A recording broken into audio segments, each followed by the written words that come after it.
Hello, hello. It's Holly Rustick here with Grant Writing and Funding. And we have a great guest on the show today, and that's Joy Maxwell. And she is the owner and lead advisor of ARK Advising and does a lot of grant writing specifically for foundations, or foundation grant writing, which is really, really cool. So, and you're also in the grant professional mentorship. So we have the doors open right now. Super excited. If you guys are all listening and tuning in before April 4th, 2025, and you're in the mentorship, wanted to invite you on to say, hey, what's going on in your business since you joined? What's been helpful? And all the things that are also going on right now. Like your business has really been able to thrive still. And you're like, yeah, we're still moving along and doing things and writing the grants and all of the things. So welcome, Joy. Welcome to the podcast. Hey, Holly. Yeah, thank you for coming on.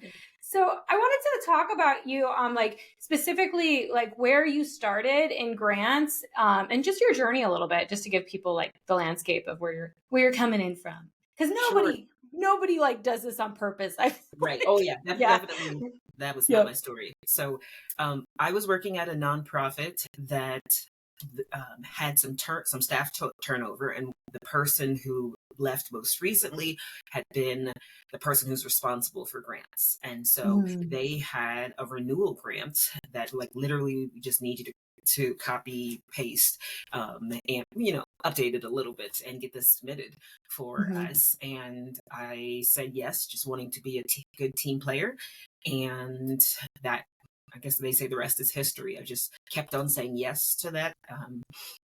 The requests that came from the job to submit grants, and then to actually do some more research and see what grants are out that maybe they're not applying for just yet, and found really it was a perfect fit for my makeup, but then also my desire to help people, because I thought for so long that to help people you have to directly help people, but I'm much more behind the scenes, and so I was like, this is finally, it's all come together in a way that just makes sense for me.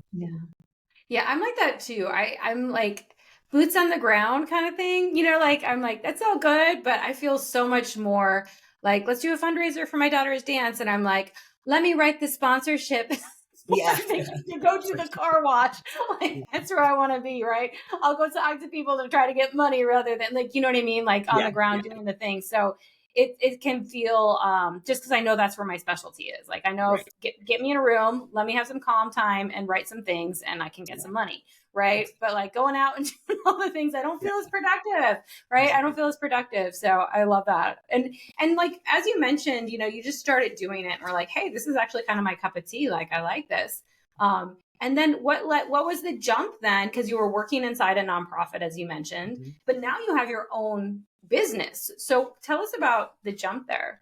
Yeah, so there's no way to say it other than I felt like I was called to entrepreneurship by God one day. Like I can tell you exactly where I was, what I was doing when I felt like He gave me the assignment. Now, it took years for me to actually say yes because I was afraid. And I've never taken a business class, haven't even taken a grant writing class, and so just a lot that I felt uncertain in, and so I didn't want to move forward. However, after my father passed, I remember having a conversation with a family member, and one of the things that they said was so much wasted time, because there have been some family drama, which I know is in lots of families, and it made me think I'd rather try to start the business and fail than not try at all. So I resigned from my job and founded ARK Advising on November 1st, 2019, less than 6 months before the pandemic started. So, Wow. Wow. And I'm so sorry to hear about your father, well, thank you.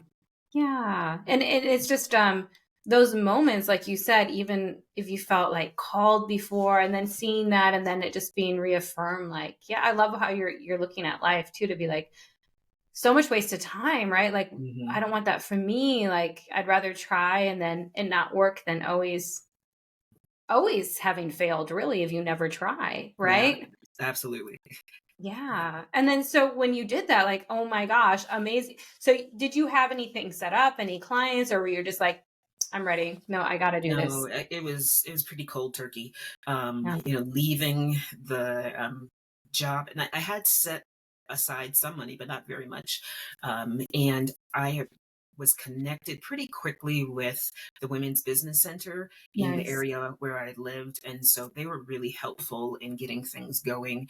And I remember, on November 1st, 2019, I had a meeting with the director at that time, and I left and immediately went home to fill out the paperwork because she pretty much was like, okay, do this, do this, do this, and so that worked well for me. It's part of the Mhm. reason why I love your program, because it's like, okay, it's all lined out, just do the Yeah. things. Do this. um, so Do the plan. um, so yeah, and then started, just trying to work my network, Yeah. and trying to live as frugally as possible.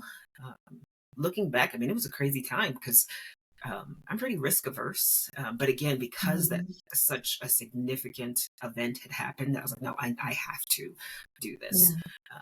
So that's how we got going with it. And I don't think I got my first client maybe until in 2020. I think I had some little writing jobs here and there Mhm. because I was open to that. People asked me to Yeah. do something. And I'm like, sure, writing, I can do it. Um, but my first actual client, I think it took some time. I can't even tell you. But Wow. it was some time before Right. I got an actual client. That'd be interesting That's to look up and amazing. see. Yeah. Yeah, and there's like a lot to unpack. I want to unpack a little bit right now because there was Yeah. so much you talked about in those couple sentences there, and I was like, "Oh my gosh, like that's amazing." First, that there was the women's support center or the women's Mhm. business center for you.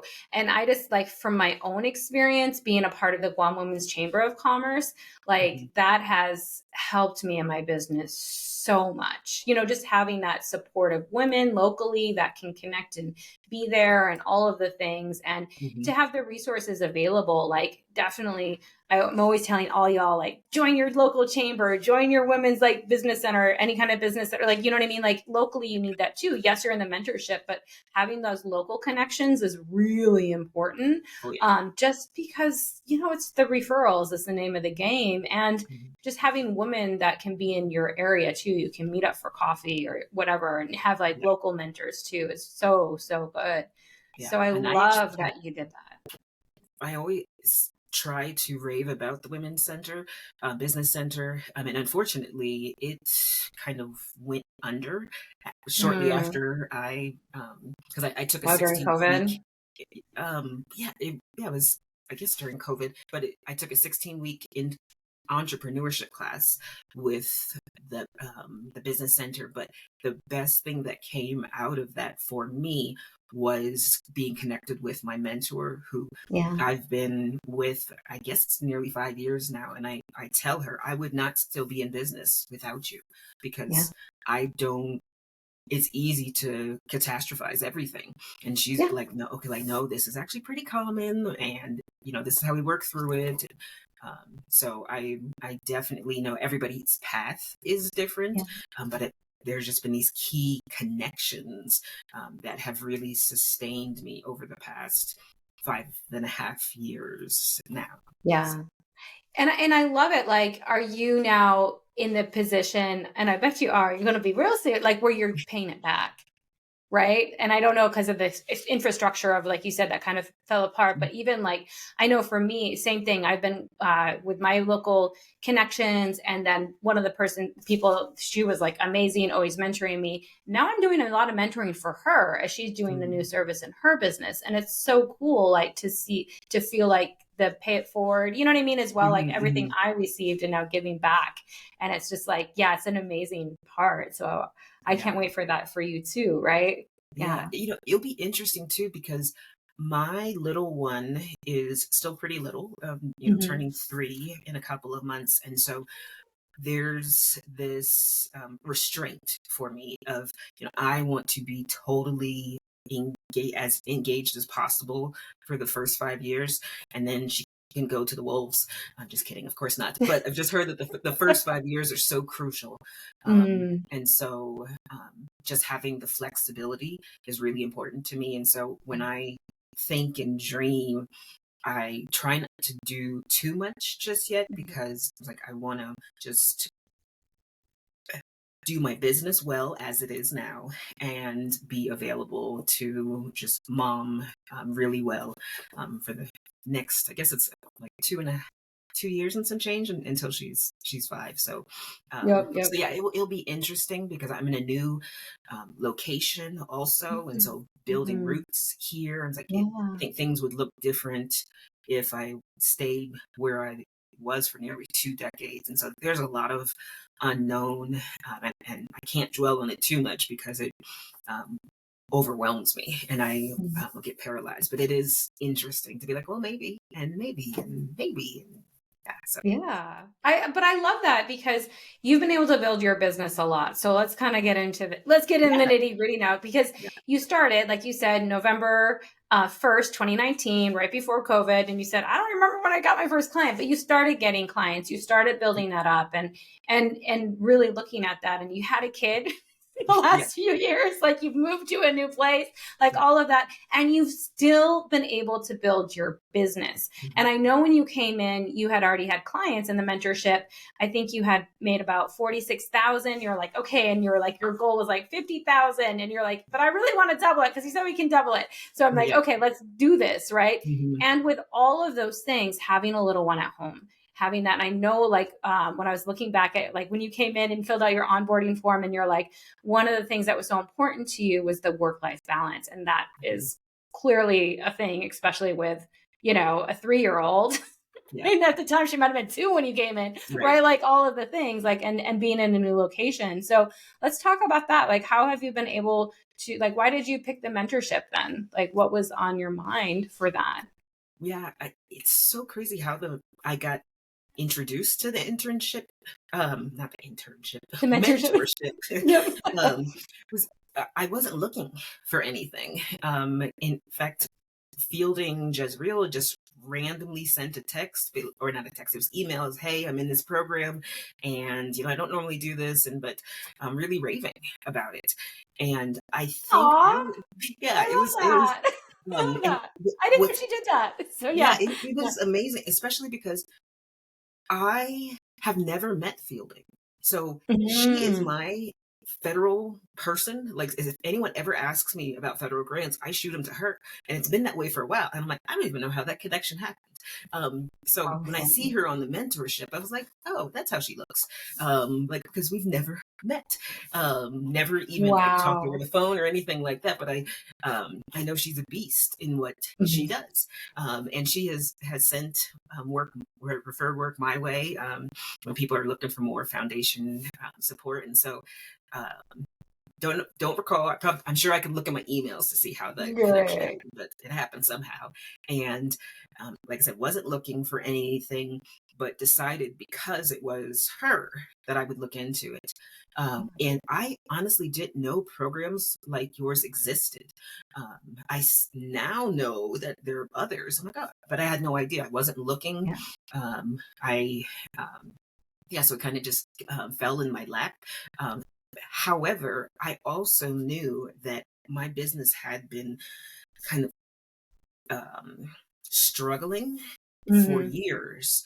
Um, and as I was approaching my 5-year anniversary, it's like I need to make some changes somehow, to better position my business. And so feeling like all the timing just really worked out as far as being introduced to it, and then kind of where my thoughts were anyway. And so, yeah, I'm pretty sure that was July, maybe around when Mhm. Fielding sent the email. And so, yeah, that's how I found out about the program, and then met with you. And actually, I think I went to a webinar first, and then I met with you. Yeah, then we had a sales Um, call. yeah, Yeah, and yeah. so, Super yep, excited to that's meet you. And then, yeah, you're like laying it out like, this is my business, yeah, right? yeah. Yeah, Uh, so I love it's that.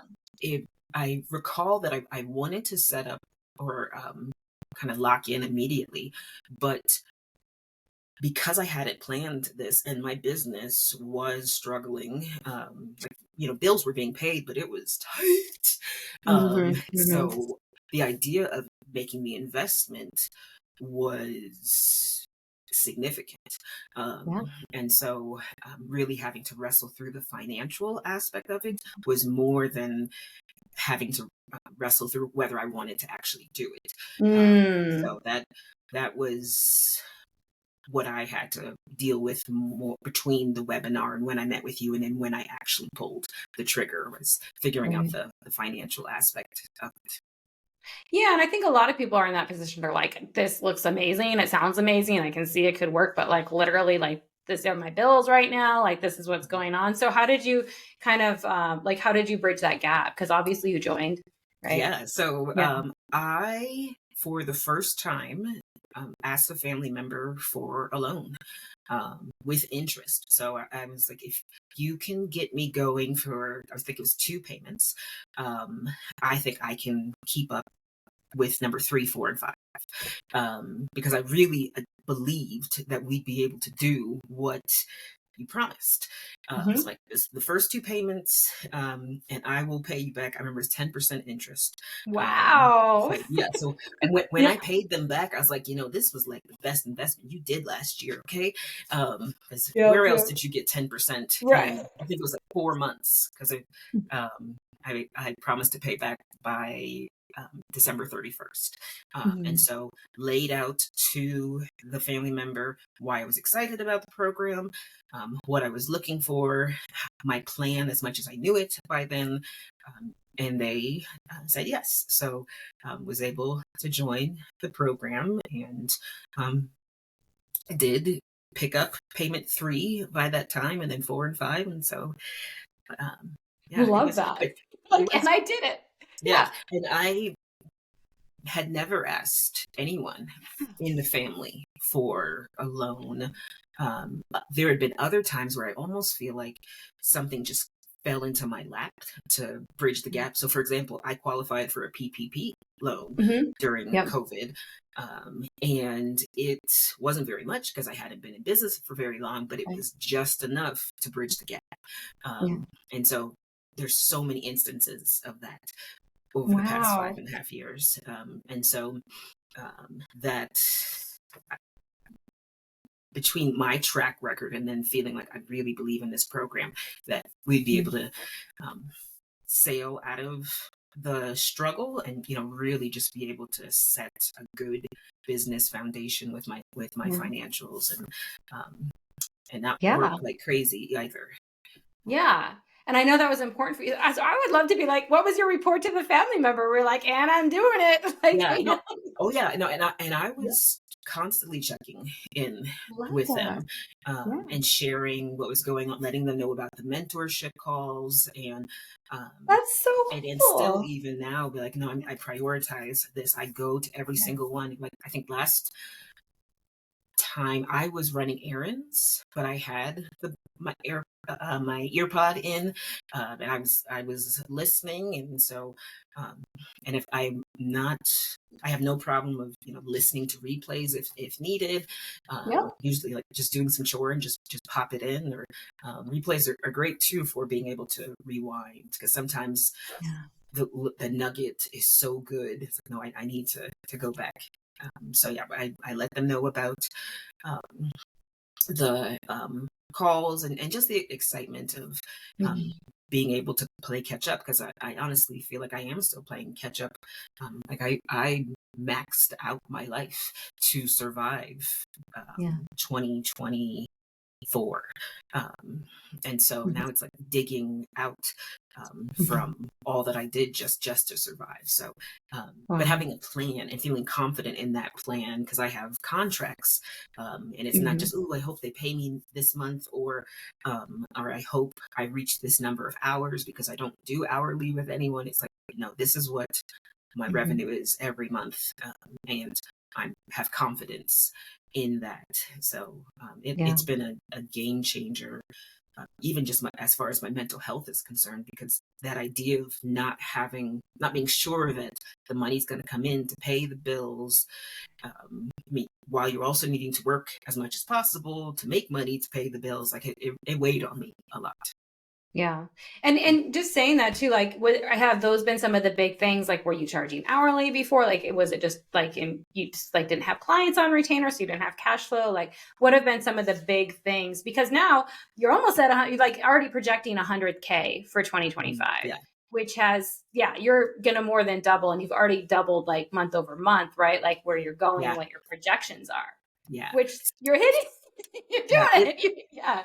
Yeah. And I would say, even though I took the business class and I was connected to the national associations that have to deal with grant writers and things like that, no one had really laid out a framework of how to actually price, how to package yourself. And so I was doing packages of like 4 grants, and sometimes it could take, say, 3 months to complete those 4 grants, or sometimes it would take a year. I know there was one, their mission was so specific that it took a long time to find grants, but then also pregnancy and having a baby really threw things off too.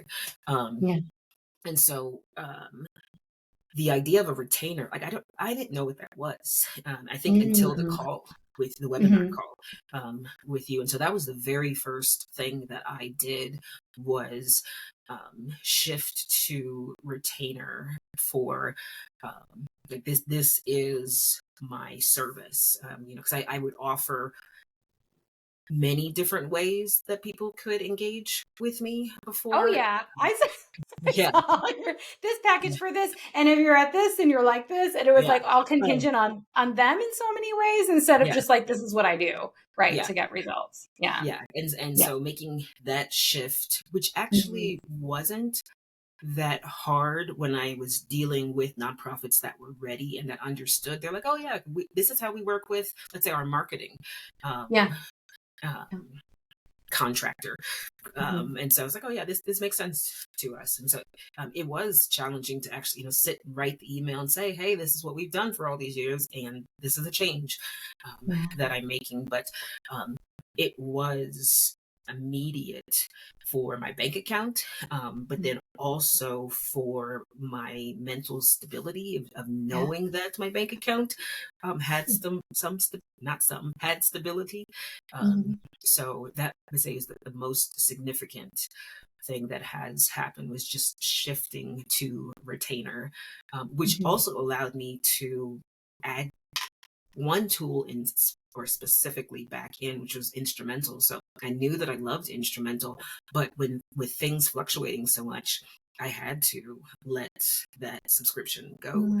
And so to have that tool back, and to see that they have other parts of instrumental, that it's not just finding grants, like it's the tracking as well. And so I use it probably a lot more than many other people do, or I desire to use it. I'm still working on fully using it to its capabilities, but I couldn't add it back in before.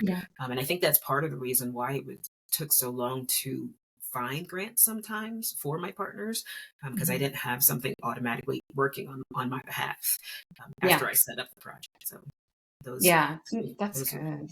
2 things for sure. That's really good too. And like, because I know how you're utilizing instrumental as almost like a team member as well. Yes. So like you said, it's you set it up, it's doing the work, it's taking half the time, or probably like you're saving even more than that time, right? Because you have this software. And then, like you said, it's kind of always working, like sending you emails when things come out. So that's really cool. And then, like, as you're building your business, entering into 6 figures this year and looking at it and saying, are there other things? Because I know one of the things you mentioned is you actually are balancing your work-life balance more, even though you've doubled your revenue. And that was, I know, a part before where you say, if I earn more, then I'm working more and I can never leave my business. So how have the things like that, seems like a magic trick, right? Like Yeah. that seems counterintuitive to a lot of the more you work, the more you make. Yeah. Then no, I can actually make more and still have balance. Can you talk about that? Because yeah, it's amazing to Yeah, me. I that's love huge. And it. In the I mentorship. almost think that that's maybe tied to the mindset of being a nonprofit in Mm, nonprofit sector, of just this scarcity and um, there just not being enough. And so to really, you really have to hustle, yes, but how you hustle is different. And I don't think I had been approached with the philosophy behind the program and um, just the different templates and or frameworks, I think is the word I'm looking for, where I was like, no, this actually is a more balanced approach. And if you talk to people who get it, then they get it. Because mhm. many times I find people who are in the nonprofit world who are doing well are actually former business people. And so Yeah. they run their nonprofits like their businesses. You're doing great work, but this is a business, and so they Mhm. get some of the nuances and the changes. And okay, this is how I work now, or um, yeah, I guess that really sums it up. Like this is how I work now, and so Mhm. I feel like some ways I still have to come to grips with no, this is a business. Yes, we had contracts before, but this is my contract says this, and this. I'm just enforcing my contract. Yeah. That is was very foreign to me. It's Yeah. like, no, you just you do it whatever you can, and really got to work yourself to the bone, and that's just what it is in the nonprofit sector. And I don't accept that Mhm. as true anymore. And definitely not all the time. There could be times, oh yeah, you got to lock it in, but Yeah. Yeah. not all the time, and not for pennies either. No. No. And how is that like change of philosophy and change of approach and really like you said backed up by policies that we talk about inside the mentorship and just how you do your operations. It's not like you know what I mean? Yeah. It's really just creating a framework in a different way and then, how is that then change do you think some of your relationships with the nonprofits like cuz for me I feel like it helps teach them too like you don't Mhm. have to operate like this. You can like have more you can have your weekends off like you Yeah. can do you know what I mean like do you feel like that has changed like in your relationships with your nonprofits that you had before and then now that they're on retainer and now that you have more policies around that. Yes, and I also just honestly still figuring that out because Mhm. since that it was so ingrained in me, Yeah. giving it all, working late, working early, all that, there is, I would say, a less deep connection. There feels like sometimes with the newer partners, it's like, oh, Mhm. because we're not in the trenches behind the computer in the same way that we were before. And so, and I liked feeling like, no, we're really in this. And so that's been an adjustment Mm. to really feel like I'm doing impactful work. And it's different though, and um, it's not as stressful. Yeah. And there's a path for it to continue to be less stressful. Yeah. No, I that's so interesting that you said that because I think that's a lot of like that goes deep. That goes deep what you just said. And I'm so glad you said it because Mhm. a lot of us, especially women, we feel like unless like we're in those trenches and working late and stressed out and like doing it all, that we won't have that kind of connection at that stress level because that stress level will create connections or Mhm. not Mhm. Yeah. right? Positive or Yeah. negative ones but it's gonna like get you to a different point in a relationship real quick so that's really interesting but on the just to kind of look at that and be like wow and be aware of that and be like do I need to have that high of stress level so to connect that deeply or feel like I'm there for them so that's really interesting but also looking at because now I've created more time in because I have these policies, I can take on more clients and I can Mhm. help them more and I can, be more like 110% on the work because I slept the night before. Mhm. And I'm not up at 2 a.m. doing this work where Right. I If my might not daughter be let the me. best me. Yeah. It's like, Sorry? if I'm saying if my daughter let me sleep, If your I mean, daughter lets you, I of might have course. been up Yeah. at 2 Yeah. a.m. It's a I little remember one. those days. Actually, Oh, she's actually a really good sleeper. I don't mind. oh, that's good. That's good. But yeah, like how does that feel? Like in a different way? And I lost the connection by by talking about my daughter. No. I'm like, squirrel daughter. Ooh. Yeah. No, but I Uh, mean, do you feel like now is that something too where you're like, well, I can take on more clients though. So maybe that connection isn't heightened by that kind of relationship I had before in my operations, but I could still serve them, right? yeah, and like I said, I'm still figuring it out. Yeah. Yeah. Because one of my degrees is social work, and so I do feel Mm, like there is that I want to, be relational and part of the team, and so it's like I yeah. do want to feel like an employee, kind of, but I'm not an employee as far as like my emotional connection, but also recognizing if you're emotionally connected to 10 different missions, that is going to be a problem as far as Yeah. your capacity. And so Yeah. coming to grips with how things are changing and how things need to change, um, is definitely, like I said, it's in process. Yeah. Um, and again, like I'm doing good work, and honestly feel like I'm doing what I'm supposed to be doing. Yeah. But that this mindset work of how things are changing, it is important as well. Yeah. I think that's like the ongoing work too, because honestly, you can get through the curriculum and the mentorship probably in a couple weekends. Like, you know what I mean? Like you could go through it and a lot of it's just coming back and being like, but now I need to implement this thing. And now like you said, that was like the hardest thing to write that email just to change up your operations. But the reception was awesome and it was Yeah. easy. But it's Mhm. just like getting behind and being like, I'm going to implement this. I'm actually going to back this up. You know what I Yeah. mean? I'm going to say this thing. And it's like more scary for us. And that's the support and the mindset and the coaching, a lot of times, Yeah. right? Yeah. Absolutely. And I think Yeah. also too, giving myself the freedom of, Joy, you are still the boss. So if Yeah. there is something that you want to do that, is more like what you used to do, that's okay. Because I do have a couple partners who, I mean, they have been with me for, just renewing the contracts the way that I had them. And so being able to say, hey, I know this is a big jump.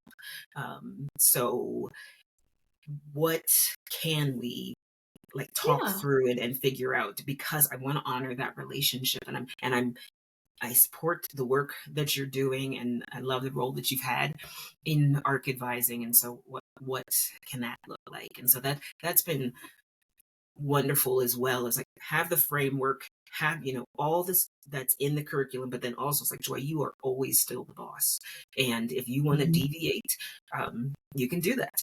And Yep. so that, because I am a rule follower, most of the times it was like, okay, I can only do it this way. But then you get locked in Yeah. and that can be oppressive. So, no, Joy, Mhm. you're still the boss. You can make some adjustments to what you're doing for these key people, or these key missions. And so just maturely taking in the curriculum and the framework and the feedback, and the coaching calls and all that. It was like, okay, how do I want to do Yeah. this? Um, Taking all the nuggets, because I still feel like there isn't just one way.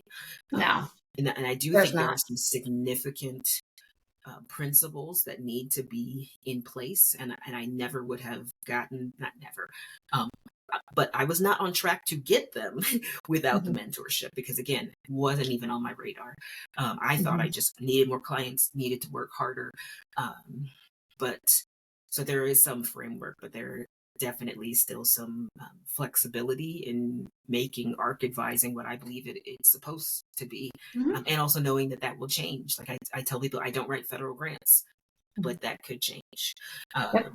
And I don't have to speak definitively about much of anything right now. I can just be open to, in 5 years, we might look completely different than we do Yeah. now. And that's okay. Sure, we'll still be in the grant world, but Mhm. it might be Yeah. different. Yeah. And I love that. I think that's the best kind of student as well, is those that come and they say, I'm going to look at the curriculum, I'm going to come and get the coaching, but at the end of the day, it's my business and I'm going to Mhm. adopt what I need to adopt and not take what I don't need to take and adapt it and turn it into this way a little bit. Right. And, I'm going to do that. And that's going to feel 100% like good for me. And that aligns with my values. And that's why we say align everything to your values. Yeah. And then you can always make your business decisions from that. Right. Mhm. So yeah, we can give you the framework, but like you said, everyone's going to adopt it a little different. They're going to tweak things here and there. They're going to, and put it into what their values are. And that's the best thing you can do, right? Because then all your business decisions will feel 100%. So yeah, so good. So coming into the mentorship once again, like what are you've done a lot. You've been able to, like, you're on track, doubling your revenue and working, like you said, more work-life balance. So what have been, you talked about the coaching calls, anything else that has just been like, this has really helped me to get where I'm at today? Like this tool or this resource or this, mechanism. Well, yeah. So when I went about reframing my payments, and so I knew I wanted to get to retainer, um, and I'm not going to remember what the framework is called, but it's the very first one. The business reset. Yes. Yeah. Mm-hmm. So number one, it took me a while to work through that Mm-hmm. because I was really tripping myself up of, what do I want it to look like, whatever I write, that's going to be what it is. I'm like, no, Joy, you can change your mind. It's like you can go down one path, and but I really get tripped up with that sometimes. But really being able to look at, okay, what do I want to do, how do I frame it so my price tag actually makes sense, and and I feel like I can really stand on it, and the promises that I'm Mm-hmm.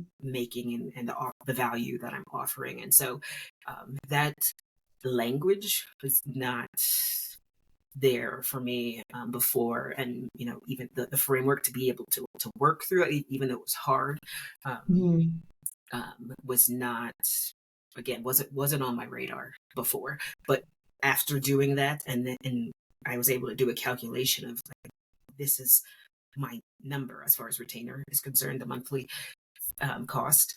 I really felt, mostly, I'll say 95% confident in sharing that with people, Mm-hmm. especially partners who were already um, who had already worked with me in the past. There was still some fear of them being like, oh no. But then when they reacted so positively, I'm like, maybe I should have added another 500 to it or something. So, but definitely that the business reset was the biggest tool so far. And then Mm-hmm. also, because the review is there, Yeah. not just you reviewing my business reset, but I looked at the ones that other people Mm-hmm. had as well. And so some of it, I feel like I made changes before I even submitted it, because I'm like, oh, Holly said this, and that really makes sense for my business. And so, Right. so then I guess would be the Slack channel in general that is Yeah. so helpful, to hear people talk about different things that they're working through. And it could be just a little nugget. But Mm-hmm. it's actually in my goals for 2025 that I spend time on the Slack channel every week, Yeah. and Yeah. which isn't hard, because I just open up the tab and see what's Mm-hmm. going on.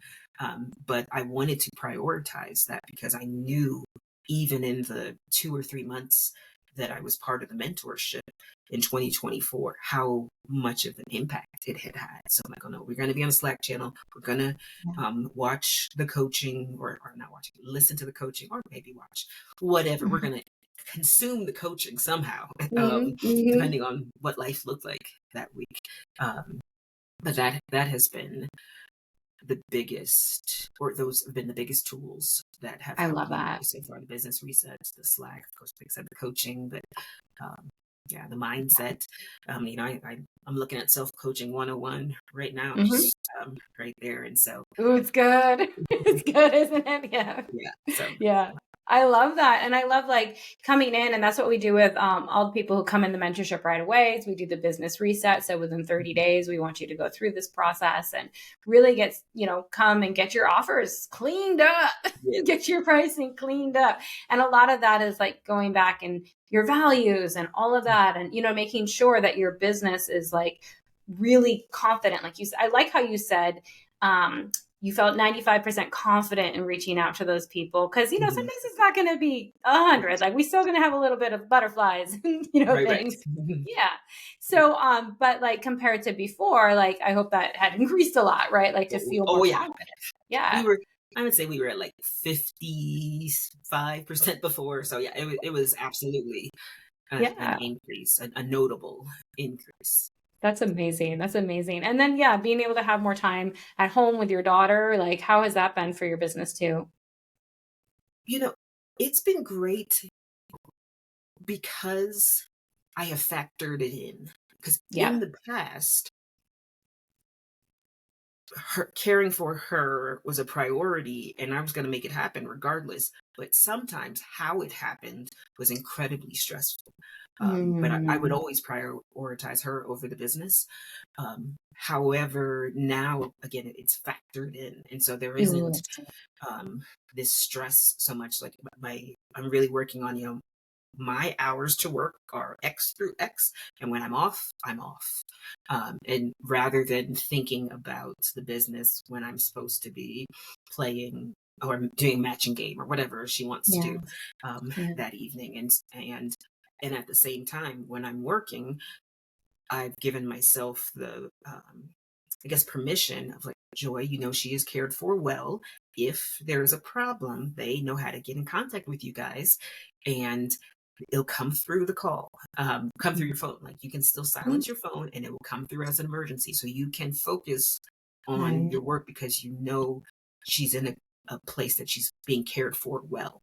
And so that comes at a price tag of the place that she's at, that we love. But it's not as stressful on me because I've got the revenue. I still look forward to the days when it's not a price tag we have to consider anymore.